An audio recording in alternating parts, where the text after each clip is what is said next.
ലഹരി കിട്ടാതെ വന്നതോടെ സമനില തെറ്റി ജയിലിൽ പരാക്രമം കാട്ടി കൊലക്കേസ് പ്രതി. മലപ്പുറം മഞ്ചേരിയിൽ യുവാവിനെ കാടുവെട്ടി യന്ത്രം ഉപയോഗിച്ച് കഴുത്തറുത്ത് കൊലപ്പെടുത്തിയ കേസിൽ റിമാൻഡിൽ കഴിയുന്ന മൊയ്തീൻ കുട്ടിയാണ് ജയിലിൽ പരാക്രമം കാട്ടിയത്. പരാക്രമം രൂക്ഷമായതോടെ ഇയാളെ ജയിൽ അധികൃതർ മഞ്ചേരിയിലെ ആശുപത്രിയിൽ പ്രവേശിപ്പിച്ചു. മൊയ്തീൻ കുട്ടി നിരന്തരം ലഹരി ഉപയോഗിക്കുന്ന ആളായിരുന്നുവെന്ന് പോലീസിന് വിവരം ലഭിച്ചിട്ടുണ്ട്. ഇയാൾ ലഹരിക്ക് അടിമയായിരുന്നുവെന്നും പോലീസിന് വിവരം ലഭിച്ചു. ഇക്കഴിഞ്ഞ ഞായറാഴ്ചയായിരുന്നു മലപ്പുറത്ത് ദാരുണമായ കൊലപാതകം നടന്നത്.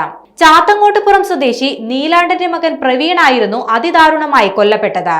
പ്രവീണും മൊയ്തീനും കാടുവെട്ട് തൊഴിലാളികളായിരുന്നു. സംഭവം നടക്കുന്ന ദിവസം രാവിലെ ജോലിക്ക് പുറപ്പെട്ടതായിരുന്നു പ്രവീൺ. ഇതിനിടെ ഒപ്പമുണ്ടായിരുന്ന മറ്റൊരു കാടുവെട്ട് തൊഴിലാളിയായ സുരേന്ദ്രന്റെ കയ്യിൽ നിന്ന് യന്ത്രം വാങ്ങി മൊയ്തീൻ കുട്ടി പ്രവീണിന്റെ കഴുത്തിൽ വീശുകയായിരുന്നു. സംഭവ സ്ഥലത്ത് വെച്ച് തന്നെ പ്രവീൺ മരിക്കുകയും ചെയ്തു. കൊലപാതകം ചെയ്യുന്നതിന് മുൻപ് പ്രവീണും മൊയ്തീനും തമ്മിൽ ഒരു വാക്കുപോലും സംസാരിച്ചിരുന്നില്ലെന്നും മൊയ്തീൻ നേരെ വന്ന പ്രവീണിനെ കൊലപ്പെടുത്തുകയായിരുന്നുവെന്നും കൂടെയുണ്ടായിരുന്ന സുരേന്ദ്രൻ പറഞ്ഞിരുന്നു. താൻ സ്കൂട്ടറിലും പ്രവീൺ ബൈക്കിലുമായി ചാരങ്കാവിലേക്ക് എത്തി ജോലിക്ക് പോകാൻ ഇറങ്ങിയതായിരുന്നു. ഈ സമയം തന്റെ കയ്യിൽ കാടുവെട്ട് യന്ത്രവും ഉണ്ടായിരുന്നു. താൻ വന്ന പാടെ തന്റെ കൈവശമുണ്ടായിരുന്ന കാടുവെട്ട് യന്ത്രം മൊയ്തീൻ ചോദിച്ചു വാങ്ങി.